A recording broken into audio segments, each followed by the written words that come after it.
आदित्य मोहन ने पूरी की ग्लोरी मोहंता के साथ वीडियो सॉन्ग।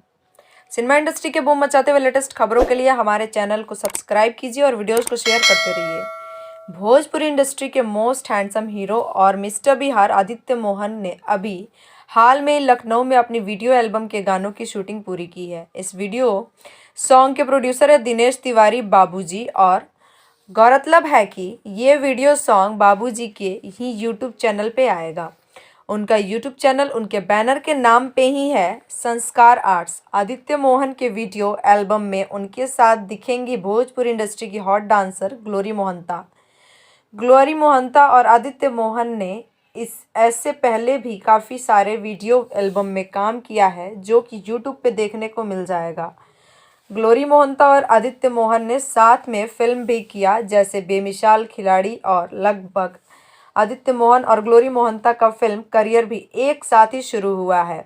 दोनों इंडस्ट्री के बेहद टैलेंट एक्टर्स हैं। दिनेश तिवारी के यूट्यूब चैनल संस्कार आर्ट्स पे आदित्य मोहन और ग्लोरी मोहंता की जोड़ी का क्या धमाल मचाती है, ये तो वीडियो सॉन्ग रिलीज के बाद ही पता चलेगा। ऐसी मसालेदार खबरों के लिए जुड़े रहिए बूम भोजपुरिया के साथ। सिनेमा इंडस्ट्री के लेटेस्ट फिल्मी खबरों के लिए हमारे चैनल को सब्सक्राइब ज़रूर करें और साथ में बेल आइकन को दबाना ना भूलें। #बूम भोजपुरिया।